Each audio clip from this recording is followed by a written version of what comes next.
This is a special video. Today we're talking about a topic that heavily affects both this channel and, in general, all of YouTube as a platform. But don't worry, nobody's shutting down this channel, but maybe those of us who watch from the European Union will no longer be able to watch some of our videos. Yesterday we're talking about Article 13, something you might have heard of, especially if you live in Europe, because YouTube seems to have replaced all of my YouTube ads, which were previously "Would you love a chocolate bar?" with something related to Article 13.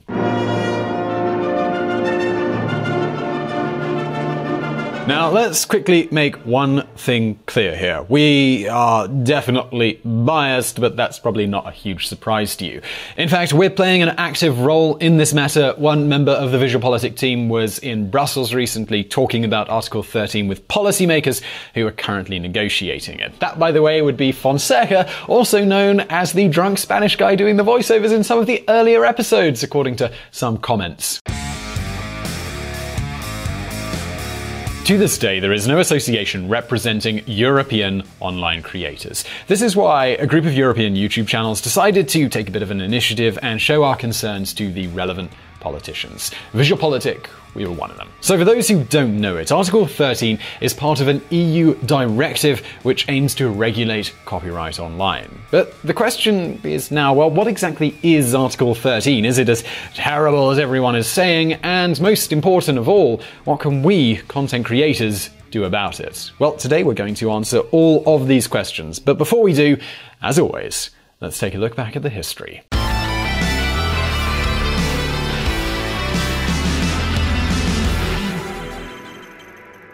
For me, for the last few years, answering the "what do you do for a living" question kind of got sort of complicated. Some people, especially maybe the older set, they tend to think, "Oh, well, that's nice, dear, but, you know, what do you do for actual money?"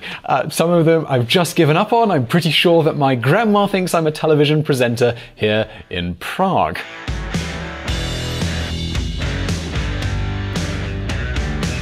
But the answer is yes, I make a living doing this, and it's probably not all that surprising to all of you millennials watching. Now, we British, we don't like talking about money. Indeed, fun fact here, we're 7 times more likely to tell someone we've had an STD than we are to reveal our income to them. But awkwardness aside, let's just take VisualPolitik, both the English and the Spanish version. Combined, they get about 10 million views a month, and as you can imagine, this translates into something, you know, it's a lot of people watching. Now, VisualPolitik, it doesn't make us millionaires, but along with the Patreon donations, thank you very much, and the ads, we can all draw a decent salary. And look, we're not the only ones. There are thousands of creators just like us all across Europe. Creators with enough of an audience to make an income and even create new jobs.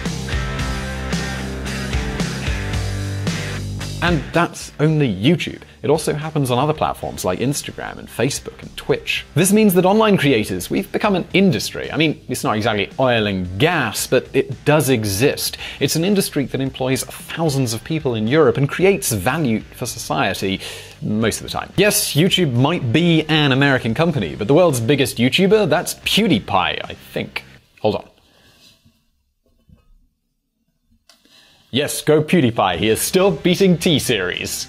And he's Swedish. Alright, so what exactly is the problem then? Well, like I said, there is no association that represents us creators in Europe.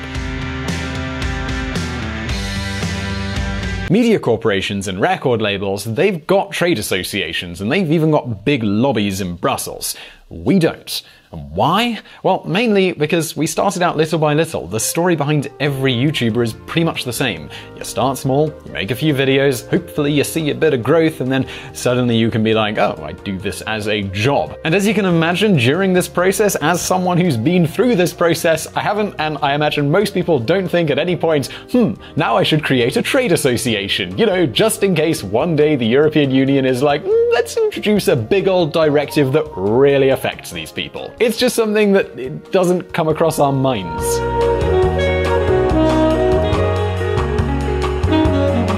Alright, so at this point, it's probably important for you to know exactly how copyright works in Europe. Well, to this day, we're under the so-called e-commerce directive and also the copyright directive. Both of these were passed back in 2001. So, well, how does this legislation work? Well, let's imagine that I upload a video to VisualPolitik and I use a video clip from a band. Let's say I upload a song by the band Tasmania, who often provide music for this channel. But let's assume I upload their song without permission. This means I've actually created something illegal. Tasmania, or the record label who holds their rights, can then sue me.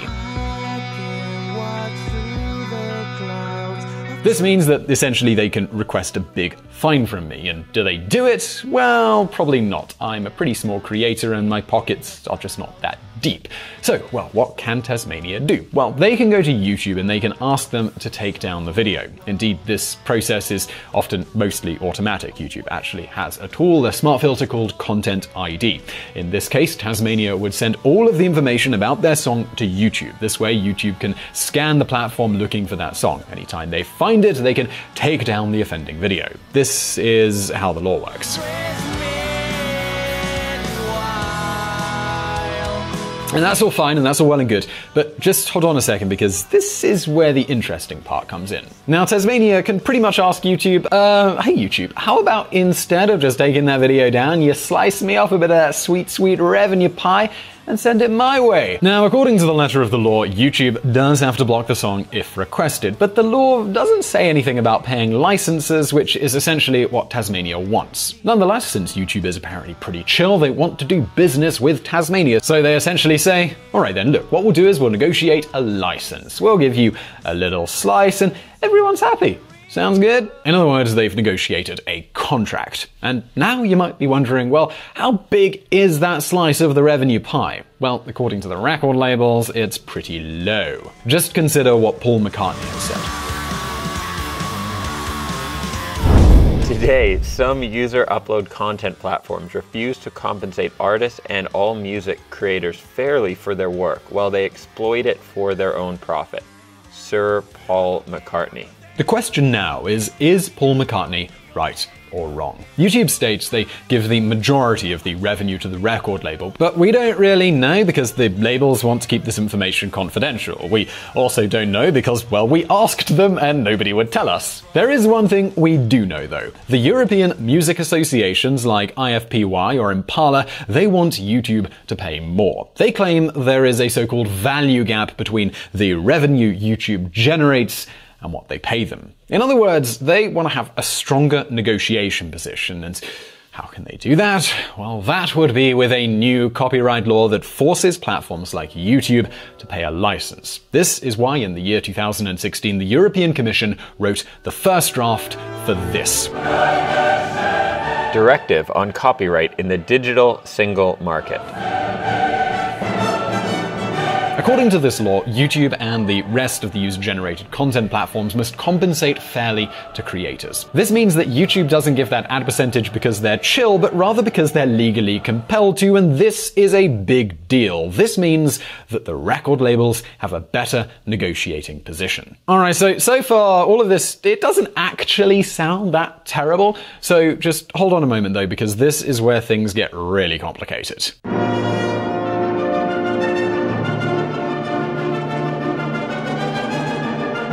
The devil is in the details. As you might or might not know, the European Commission itself cannot pass a law. They have to send it first to the European Parliament and then to the European Council. These two institutions, they have to write their own versions of the law, and this is where the real issue with Article 13 comes up.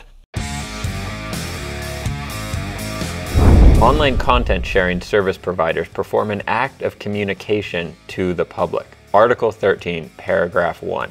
EU Parliament vision. Alright, so now you might be thinking, alright Simon, what is up? Where exactly is the problem here? Alright, so to make that clear for you, I really do need to translate what we just heard from the language of the European Parliament. It basically means YouTube would have unlimited liability on the content that stays on their platform. To illustrate the impact of this, let's go back to our Tasmania Band example. Now they couldn't only sue me, they could also sue me and YouTube. And remember my mention of deep pockets? Well, YouTube absolutely has those. In other words, according to this legislation, YouTube would have to spend millions in lawsuits.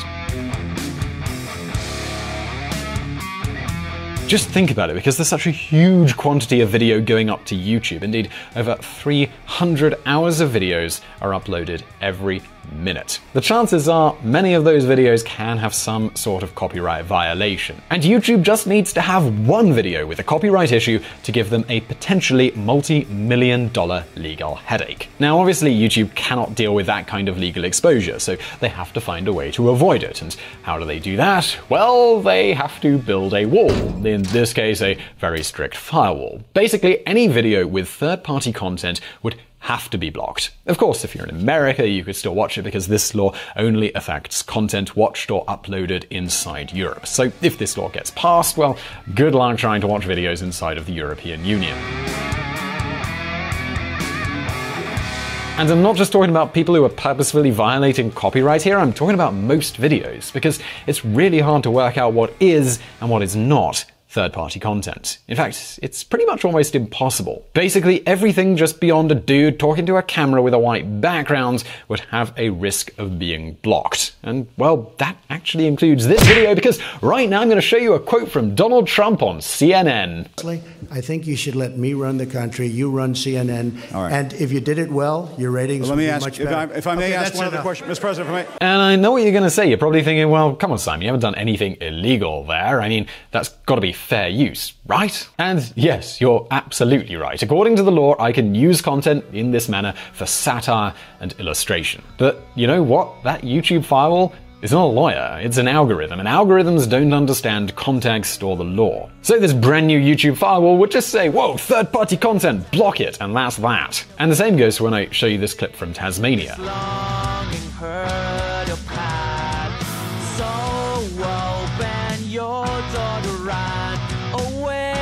Is this illegal? No, but I mean, good luck trying to make a robot understand legal caveats. And really, all of my YouTube creator comrades watching this video are going to agree with me that there are many problems with the filters on YouTube already, so imagine how tough it's going to be when there's an even more aggressive firewall. But hold on a moment, because it's not all bad news, there is an alternative. Indeed, there is a solution. It's a solution that makes everybody moderately happy, and that is actually pretty realistic. What can it be done about this? As I told you before, this copyright directive has been voted on in the European Parliament, but this doesn't mean the legislation has been passed. In fact, we're still in the middle of it all. You see, the process to pass an EU directive, it goes as follows. First step, the European Commission creates a first draft. That's how we got the first version of Article 13. Second step, this draft goes to the EU Parliament. They write another draft and they vote on it. This is why we have another version of Article 13. But now there is a third step and a third player coming in. And that's the European Council. The European Council is where all of the member states are represented, and oh yes, they have approved another version of Article 13. So yes, dear viewers, we don't just have one Article 13, we actually have three different versions, one from the Commission, one from the Parliament, and one from the Council. European political institutions are so simple, said no one ever. So, well, what happens next? Well, now we are in the third step, which is when the Commission, the Parliament, and the Council, they get together and they negotiate. In Brussels speak, this is called the trialogues.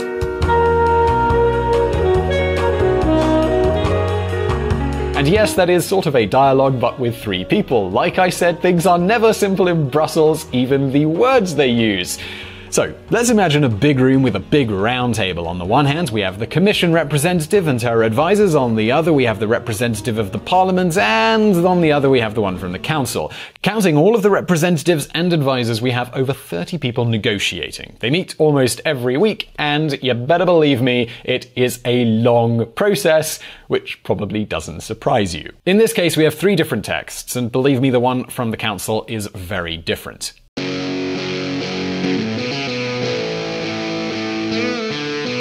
In the absence of the authorization An online content sharing provider shall not be liable for the act of the communication to the public when it demonstrates that it has made its best efforts and upon notification by rights holders, it has acted expeditiously to remove or disable access to these works. Article 13, paragraph 4. All right, let me translate that for you. This means that YouTube is liable for the content on their platform, but that the liability is mitigated.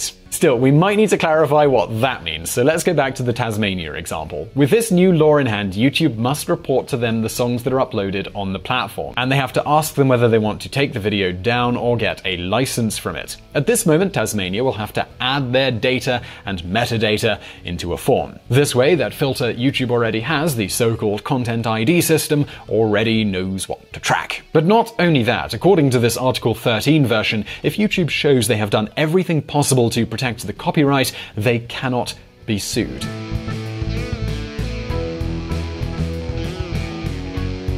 In other words, if YouTube plays by the rules, they can avoid a lot of legal uncertainty. Now, yes, they would have to pay more money to the record labels, but there's no existential risk anymore. And of course, we, the content creators, would also be happy too, because we don't have to worry about all of our videos being blocked. And finally, of course, the record labels are happy as well, because they get what they need: better conditions for negotiating.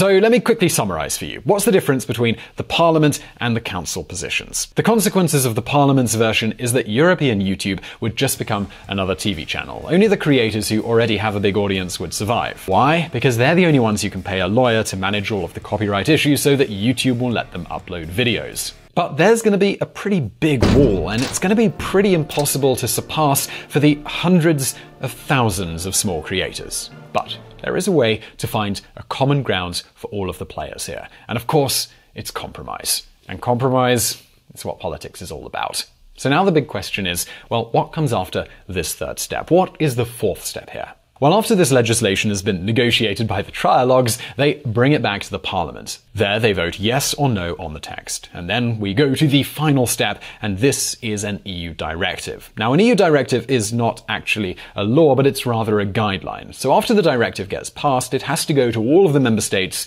where they turn it into national laws. And this is another moment where online creators have to show up and speak to their national governments. And yes, if you're a European YouTube creator watching this right now, that includes you. So if there's one thing that we learned from our trip to Brussels, it's kind of that policymakers, they don't even know we exist. And if they don't know about us as an industry, if they don't know that thousands of people live off creating content online, they will not understand how many people might get unemployed because of a bad regulation. So if you like this video, rather than ask you to subscribe today, I'd suggest that you share it with a friend, a creator, a fan, a European, hopefully someone who will help make a difference. Now, at some point in the future, we're probably all going to need to act on this. And here at VisualPolitik, we're going to keep you posted. And thank you for watching. And if you've enjoyed hearing my lovely voice, consider checking out the Dreams Around the World YouTube channel for more on travel, psychology, and personal development.